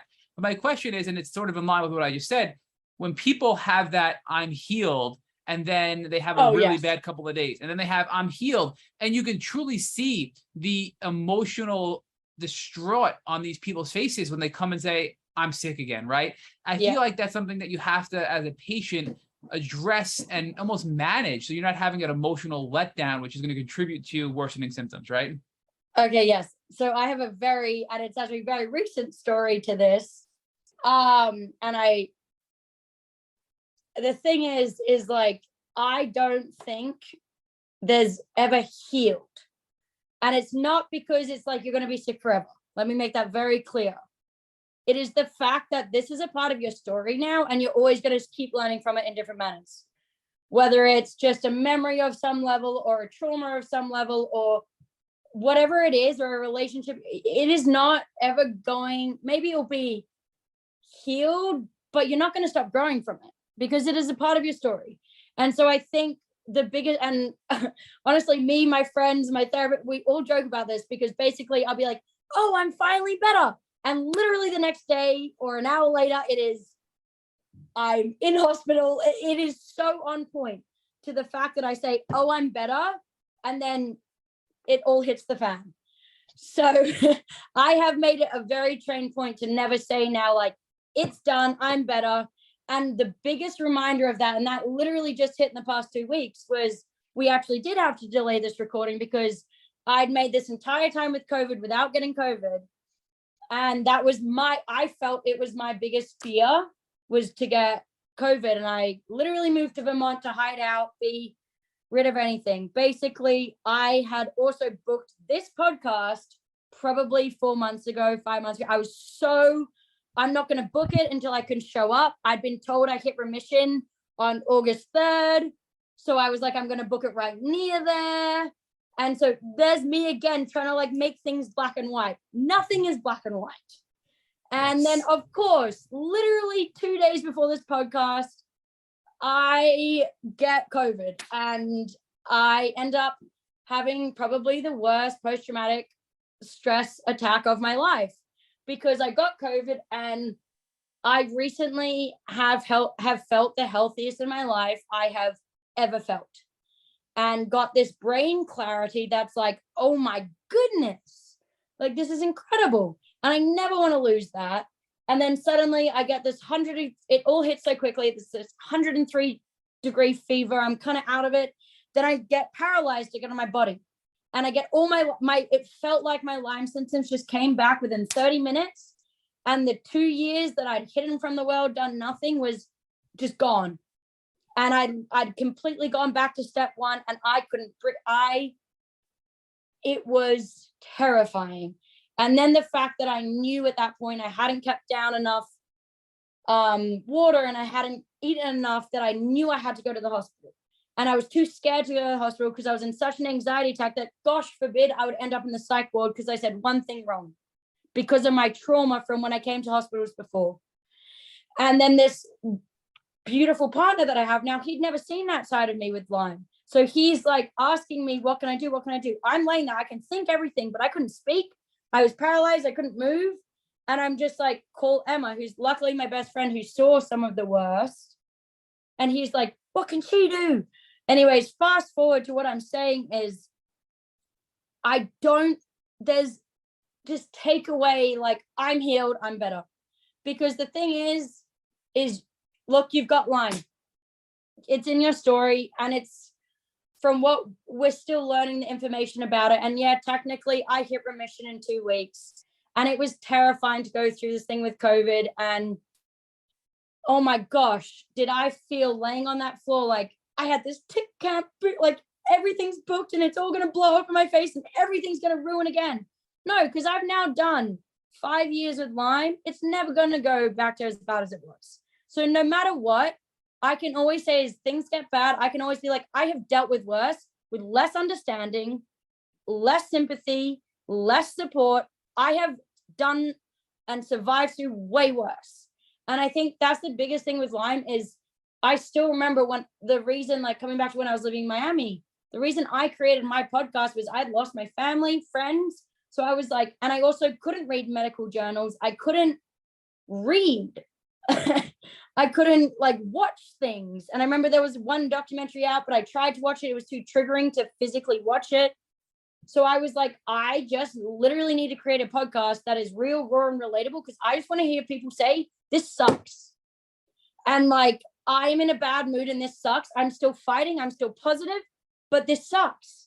And I wanted to hear that I'm not crazy, that you're also hitting your head into a wall sometimes. And if you're not hitting your head into a wall, you're doing other things that somewhat relate to me, that I'm not a bad person. I just wanted to hear and lay in bed and be like, okay, I'm not a bad person, so I can keep going. So to, I guess, long answer your question, nothing is black and white, and you're not ever gonna be like, oh, we're good from here and everything's gonna be up. That's just not life. And that's why life is so great, is it's interesting, up and down. And Lyme taught me that at a very young age, like, you can learn to appreciate, like, yo, I can get up and go to the toilet. I don't have to pee myself right now. That's kind of cool. Also, I can hike a mountain. That's kind of cool. Also, I can relate to a person who I've never spoken to or have anything in common, and I can be like, yo, I know your fight. Awesome. Sorry, that's my long answer. No, I mean, I get passionate. No, and this is great. I mean, Well, I'm still thinking about what you said probably a few minutes ago when you said you're not gonna know. It's so powerful. You're not gonna stop growing from the experience, right? So I think that's true, that even once you feel good, you're gonna continue to learn and grow from the experience. And by coming on this podcast, networking with others, learning ways to improve your health in general, and you're gonna just keep growing throughout your life, and you're going to have ups and downs, and it's never going to be I am fully cured. And I think you explained that very brilliantly, so thank you for that. And I just want to share with our listeners, though, Georgia, that this was 7 days ago. This was exactly 1 week ago that you had COVID, and we had to postpone this podcast, and you had to go to the hospital, and you were so sick, and 7 days later, look at you today. I mean, you are, I can't even explain just how well you look. And I know it's an invisible illness, and I'm sorry to be judging you based on your appearance, but you look amazing, and you're just doing amazing on this podcast. So, and the fact that you had that PTSD, I just want our listeners to have a little bit of peace about, just because you've made a lot of progress doesn't mean one setback is going to destroy you. And that's what you just described so brilliantly. So thank you for that. But let's go back to Florida. So you're in Florida. You talked about you found a really good therapist. What else happened in Florida? And then what happened next? Oh, sorry, my dog's barking. My support dog. Well, actually, speaking of my dog speaking up, she was like, "Why haven't you spoken about me?" It's her time to join the interview now. She wants to join because we told this is her part of the story, right, Georgia? So, what kind of dog is she? So she's a rat terrier chihuahua, and that was actually pretty perfect timing. When I was in Miami, I started the podcast, definitely got a community, but a big game change, and this definitely is to each their own. But I'd always grown up with a dog, and especially again with the Suck It Up community, I very much 1 second. Real good. I hadn't. Lily. Lily is officially a part of this podcast now, George. I'm actually happy this happened, because now she's an official part of this podcast. So thank you. That was perfect timing. She was, before human, she was one of the first ones to save my life, because basically, I guess with the Suck It Up culture, I found it very hard to. I had no desire for life anymore, because at that point I didn't know what. You were alone in Florida, right? You went there by yourself. You were alone. Very much alone. I'm a very social person, so I'd made friends. Were they deep, real friends who knew what was happening? Absolutely not. And I'm also very open, so they knew about it, but I still, basically, Lily, my dog, I got her, and she was my purpose to not give in. I just needed something. I needed literally anything, because for me, I didn't know my values, so I thought I was a crap person. My family had left me in my mind. I actually, looking back, think I isolated myself. But there were just so many things, and Lily came in. She was a big support. And then because of Lily, I actually learned how to love again and receive love in a way that I didn't have to owe her anything, but just feeding her and taking her out. And that was a way for me to relearn love. And I think there is the aspect of being the athlete in there, because I had never received love that was just unconditional. Unconditional love was a concept that I had never witnessed, at least felt, I guess. And so Lily taught me that. And from there, I was able to find a therapist. And I have been with this therapist now for straight 5 years. It was probably the biggest game changer in my recovery, because I had someone who was just on my side no matter what. And I will say, I ended up, like, as privileged as I am, and this does, people find this a little tricky, but I had to do some sex work because I genuinely didn't know what else to do. I did online sex work because I couldn't get out of bed. I couldn't afford anything, and it was the most logical, safest thing for me to get money when I was completely alone at the age of 20 years old. And if I'm having to do that where I'm from, like, I can't, again, as I say on repeat, what the heck is happening with everyone else who doesn't have anything? Because I was getting paid to model at the time, and I still had to do the side hustle. So it's, to me, it was just shocking, but it gave me this, like, understanding strength. Then I was doing the podcast and being like, okay, I am valid. So I was like, no, I'm taking this. And then I had my therapist. I'm taking this to my parents. I'm taking this, and I'm going to fight for these relationships. I'm not letting this thing take anything more from me. There was definitely the switch of kind of turning 22, 23. That was like, hang on, no, I'm not letting this take anything more. And COVID happened around then, and I knew enough. I wasn't speaking to my mom, barely speaking to my dad, but I sucked it up and moved into one of their places. And I've gone to therapy with both of them, with my sister now as well. And I've taken the time to understand their side as well. And I think that's a big thing. A lot of when you're in it deep, especially when you're new in it deep, it's really, at least for me, it was really hard to have empathy for my caregivers, because I'd be like, as I said at the start of this podcast, is like, why don't you see me? How do you not see me? And so I think how do I word this? Like, I just got a little sidetracked there. But speaking to the therapist, the empathy, little, if anyone can give me and being able to see it from the viewpoint of your family members, right? I think a really key part of it that finally switched after coming to Vermont. Also, obviously, I wasn't in toxic cities anymore, so that helped. You left Florida and went to Vermont, right? When COVID hit, within pretty much 48 hours, I just knew how, I think because of my experience with Lyme, I knew somehow in my gut COVID was going to be very bad. So I remember it was announced March 17th, and I basically packed up and drove, after living in Miami Beach for 2.5 years, still had 6 months on my rent. I packed up everything and left within 2 days and drove to Vermont, pretty much. George, I just want to back up real quick before we get to the Vermont. In Florida, were you seeing any other Lyme doctors, and were you doing anything to treat Lyme beyond the therapy and just work, self work that you were doing? I saw one doctor in Orlando once or twice, and it just wasn't, there was no way I was going to be able to support myself with that doctor, get up there. There was no way I could work. There was just no way to do the treatment. So you were just trying to survive, and you weren't really treating yet. You were just trying to live your life and survive. I was trying to do somewhat of juicing, yoga, all holistic. I was just keeping it on the mellow. And because I was strong enough, that's not a good word. I was egotistical enough to ignore my symptoms that that I was able to get through it, but it was hell. So 2 years of hell in Florida. Thank God for Lily, who is now introducing herself again. So thank God for Lily in Florida, and thank God for your therapist to help you get through it. And it's important to note that before this, you had many, many failed therapists. I know from your pre-interview questionnaire, some of which you actually made you worse and made your relationships worse. So it's important to note that if you haven't gone to therapy, the first therapist you go to is not going to be some savior. Sometimes you have to go through a few to find a good one, but it's worth it. And don't give up if you can't find a good therapist. I know that's your experience as well. Yes, I went through many, many, many different tries, and it made me lose a lot of hope. And it was really, really hard re-sharing my story because I barely understood my story at the time. So it was really traumatizing being able to be that open and then just being ruined again. And like the reason I was going to therapy was I was so ruined by people not listening to me. So it was quite traumatizing, but so well worth it. And I was quite lucky. I mean, it took a couple times, but I was quite lucky, I guess, in the outcome of it.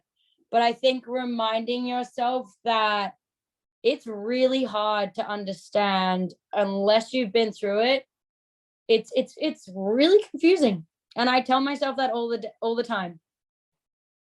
All right, so now it's March 2020. COVID hits. Yep.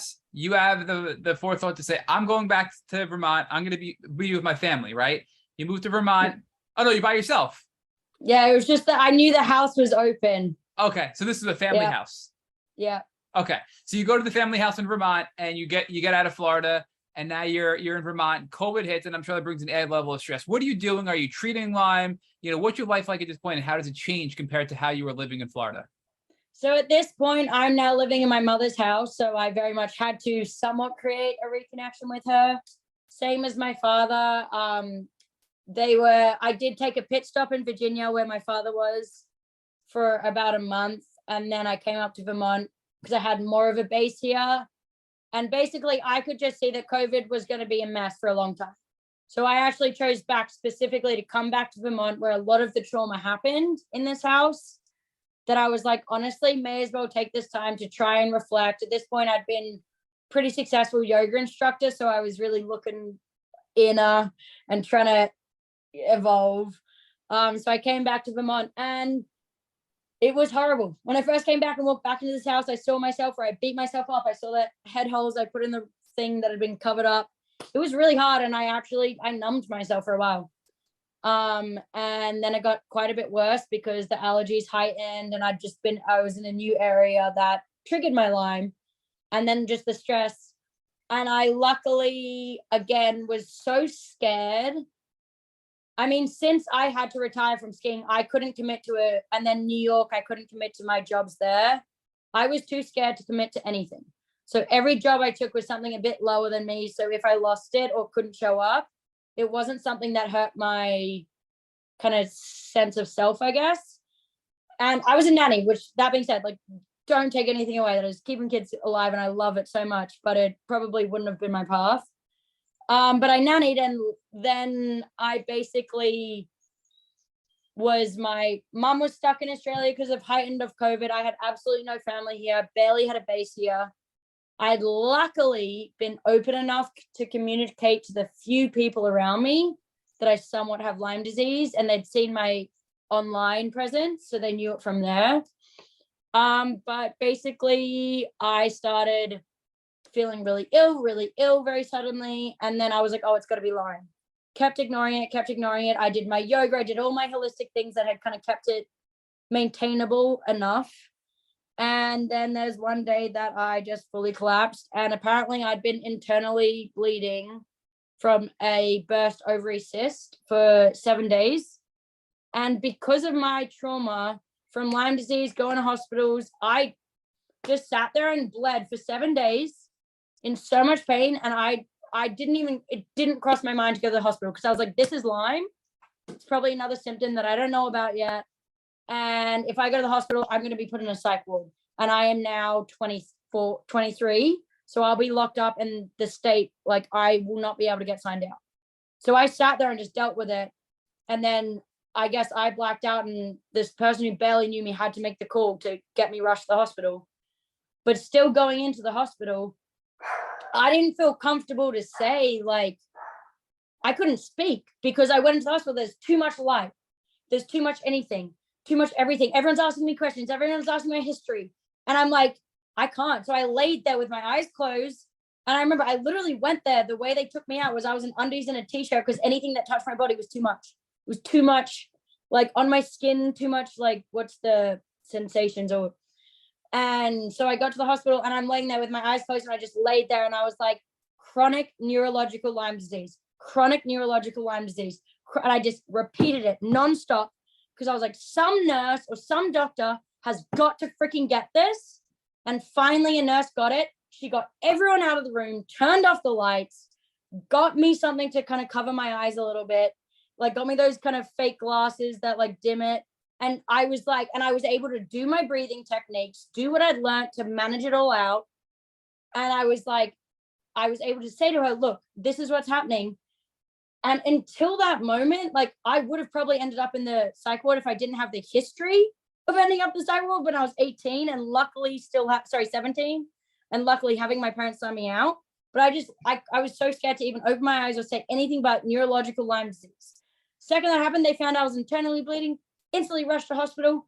But I will say, on top of that, because of the history of my health, none of my family believed that I was literally about to die from internal bleeding. They thought it was just another thing at first. So to quickly finish that off, is I was in Vermont, and I lost my father and sister through that. They just didn't want to deal with it. They were like, this is too much. I'm sorry. And so I had a very dark couple months, and I found, luckily, from the family I was nannying with, because I'd been so honest about my Lyme, because I'd showed up and said when I couldn't, it wouldn't be because I was hungover. It wouldn't be. And if it was because I was hungover, I'd be honest. But if I don't show up, it's normally because of Lyme. And if not, I'll be very honest why I'm not. showing up. And they found a Lyme literate doctor in Woodstock, Vermont, called Joan Randall. She's the best person ever, and she does the magnetic treatments.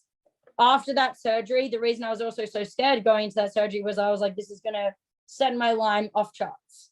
Like, I'm going to be screwed again.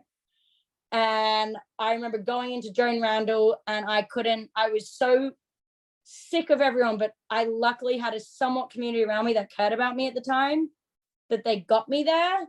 And I literally remember, I don't, but I've been told, I sat in that doctor's thing, glasses on, bucket hat on, and she asked me one question, and I literally couldn't answer a question because I was like, I can't even try to explain what the heck is happening. I'm so tired. This is 9 years in. I'm dead. Like, I've given, at that point, I had completely given up. It was the people around me that did get me through. She got me on the table. She was like, do you trust? She asked one question, saw me sort of trigger, and she was like, just get on the table. And I was like, okay. And then she was like, this is going to hurt a lot. And she basically said, what do you use for pain? I was like, get me a towel to bite on. She brought me 3 different textures of towels. And that's when I knew, and put them up to my mouth with my eyes closed. And that's when I knew. I was like, do anything you want. You've obviously had Lyme. You've obviously been through it. You've ignored the question answering. You've given me the texture option. You get it. I was like, take it away. I did the magnet treatment. From there, like, yes, I hurt. It was hell. But however long later, that was probably that was 2021, start of 2021. And hitting August 2022, I'm pretty much about to hit remission because of Joan Randall, magnetic therapy, and just being very brutally honest about where I'm at with my Lyme with the people around me. Georgia, tell us what this magnetic therapy is, because you said that she told you it was going to be painful and had you bite down on the towel. So I never thought about magnetic therapy as being something as painful, but I don't really fully understand it. So can you explain for our listeners and for me what it is and how it felt while receiving the treatment? I definitely cannot do the scientific side of things, because I will say I still don't really get my brain to do that quite yet. But I can explain exactly how it felt. As we know, Lyme is a spiral bacteria. She uses a lot of kinesiology to find, I guess, where it is in your body. For me, what does that mean, kinesiology, George? I'm sorry. Can you explain how does she use kinesiology to find it? A lot of muscle testing. And for instance, your body knows your body knows all your trauma. And let's say you had a trauma at 2 years old and something triggers that at 42 years old, it's actually going to feel exactly how it felt at 2 years old without you really knowing it. So the body, it's really hard to lie with your actual body. And so I still go into treatments with her and I'm like, how is this happening? But it's so spot on to what I'm feeling that I'm like, I don't even question it. But basically I went in there, she literally had no history from me. It's muscle testing, kinesiology. So it's the muscle testing. Okay. Yes. Gotcha. And she right before she put the magnets on me the first time, this is when I'm lying there, my sunglasses on, close. I remember her picking up my feet, holding my heels, being like, I believe this really started about 14 years old. Like it hit the points that I literally had forgotten about my own story. And it was shocking to me. And she was like, and Babesia and Bartonella are your biggest things, like some of your biggest things. It was so shocking, that sudden thing she knew just from holding my feet and my energy, that I was like, I trust you, you do you. And when you asked about the pain, it only really hurt the first time for me. Again, I think I was also in a state of like completely given up, but anything that, I mean, I was so sensitive at the time that even like putting a hand on me, I probably would have reacted. So I felt though, when the magnet went on me and there were a couple, sort of the spiral, like unspiraling. So it was like, think of a wine opener and then you're unopening that. Like it was the opposite. So it hurt. But after being in that much pain for so long, I honestly don't think it really hurt. And I don't think most Lyme patients would. I don't really want to say that big term, but I really don't. It's a hurt that is like, oh my God, thank gosh, it's working. It's a relief hurt, if that makes sense. It doesn't. And these magnets are actually being put over certain parts of your body based on the muscle testing. and the magnetic, I guess, frequency is allowing your body to clear up these congested spaces and also helping kill the Lyme, correct? Is that how it works? I don't really I fully believe understand. so. Okay. I will say I don't. She asked me multiple times, do you want to know the science behind it? I literally was so tired of all of the info. I was just like, I trust you. I'm seeing the change. You do you. Because that is how over it I was with all the facts, that I was like, I actually feel the change. Feel the change in what you're doing, that I don't really care what you're doing. Just do it and let's go. But and so ultimately, it addressed the Lyme. The links, but that shows how I was just like, this feels like it's working. Go for it. So really, this is what helped you address the Lyme and co-infections in your body and bring you to a place of where you are today. A little over a year later, you're almost in remission. You're almost completely symptom-free at this point, right? So how amazing is that for this alternative medicine that many people don't even believe is real, but we've heard time and time again on this Tick Bootcamp podcast that it has helped people get their lives back, right? So it's just another affirmation that we're hearing here about alternative medicine and magnetic therapy and muscle testing being spot on accurate about your history and your symptoms, right? So that's just another great story there for muscle testing. Now, I mean, give us an idea over the last year, where are you at now with your health? I mean, do you have any symptoms left? Are you, are you working? What are you doing now? And how do you feel? I will say I'm doing really well. I finally have committed to a career, and actually, very ironically, it is in the ski industry. I am now coaching the kid that I used to be, basically, but a key element for me is coaching is changing, and I will not be doing the suck it up program. I'll be doing the, why are you doing this? Are you happy? Are you having fun? That's how you're going to succeed. So that is my biggest goal. I believe, and my therapist and I always say this, is I went to the College of Life, and I'm about to graduate pretty much. And I feel really stoked because for a long time it sucked to be talking about what I was talking about. And just every time people ask, what are you up to? I'm fighting Lyme disease. Instead of being like, oh, I'm at college. No, I've been fighting for my life, and I am about to graduate, and I am still alive. So I'm sorry. I think I've done some good things over the past couple, and it was a big thing to change in my head, but it was, no, I have done College of Life, and I have learned now how I see like my friends, and they get really upset by the smallest of things, or they don't appreciate the small things of being able to go to the bathroom and being able to just breathe without pain, honestly, or move. So for me, I know I've been put on this, like, I am now living day to day. I'm understanding that crap hits the walls, excuse my language, and that's okay, because that's honestly the beauty of life. And so it's learning to choose the moments of grace and appreciation, learning to be able to say, this sucks, and still keep going, because and so now I'm a coach for a bunch of kids, and I'm the only female coach on the East Coast in the US for freestyle skiing. A big element of that is I really want people to be connected with their emotions, because I think that makes you a stronger athlete in every sense. I strongly believe that my big passion is to continue sharing my Lyme story, because I happen to have no filter. I've never had a filter before Lyme.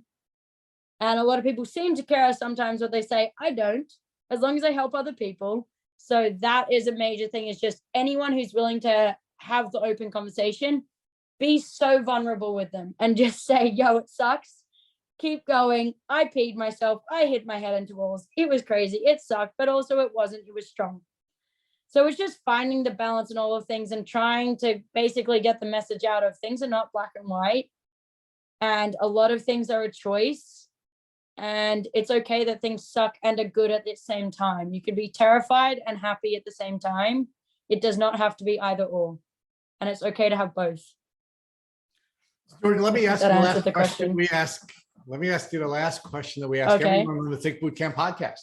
You said that you have a beautiful partner, somebody who has been very understanding of you and all of these challenges. So what if that partner came into this room right after the podcast, into your room right after the podcast, and had a tick?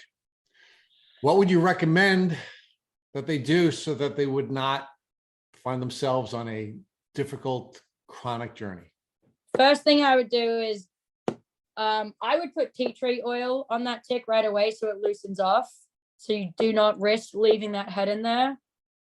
That is the first. I would always have real tea tree oil on you. That is the first thing I would say, because I will never try to get a tick out, even on my dogs now, without putting some sort of peppermint oil, tea tree oil, because that loosens them up right away. And you just lose the risk. You lose a little bit more of the risk of getting the head stuck in there. That is the first step. Second step, with that tick, put it in a Ziploc, send it right off to IGenics or whatever the different, I'm bad at brand names, but send it off to a Lyme literate lab so you can know right away. Take yourself to a doctor, say what happened, get the antibiotics if you can within those 7 days. But even on top of that, get your juices in, like green juice, water. Already preemptively get on your health. Gosh forbid you missed that tick. What I would recommend, or gosh forbid you're still trying to get diagnosed with Lyme, trust your gut. Your gut knows. Your gut knows. Give yourself a break. You're allowed to rest. It doesn't make you lazy. It doesn't make you a bad person. Rest. Give grace. Also, give grace to anyone else around you who may have to now start helping you. But to that, like, let's again to the partner is give yourself the grace, because most likely you're not a bad person. Most likely you are probably sick. And yes, it's not an excuse. And yes, you're going to do some crap things and you still have to own up to them, because they will still hurt other people sometimes. But also give yourself the grace. I think that is the biggest thing, is if it is missed and you get diagnosed and you're having all these crazy ass symptoms that are not understood, give yourself the grace and trust yourself, because you do know. I knew when I was freaking 16, when I had no knowledge, I just didn't know how to trust myself. Trust yourself first. Georgia Wood, thank you so much for this very deep and thoughtful conversation. You are really a wonderful guest and a wonderful podcast host. So we're really blessed to have such a brilliant storyteller join us and make my job and Matt's job so easy on this podcast. So thank you for joining us. Sweet. Thank you so much for having me. Great conversations. Thank you for listening to our Tick Bootcamp interview with our guest, Georgia Wood. To our listeners, we have a call to action. First, if you'd like to learn more about Georgia, please visit her on her Instagram accounts at ZestyYogiGeo and at Blooming with Lyme podcast. Second, if you've enjoyed this episode of our Tick Bootcamp podcast, please share it with your friends on social media. Third, Tick Bootcamp has created a Tick Bite blueprint that has been inspired by the information that has been shared with us by past podcast guests. We urge you to visit our website at tickbootcamp.com/bite to view our blueprint. Fourth, don't forget to subscribe to this podcast on Apple Podcasts, Google Podcasts, or Spotify to get your automatic episode updates of our Tick Bootcamp podcast. Please take a minute to leave us an honest review on your podcast platform of choice. And finally, if you'd like to search our podcast library of almost 300 episodes, subscribe to our email list, or share feedback, please visit our website at tickbootcamp.com. Thank you, as always, for listening.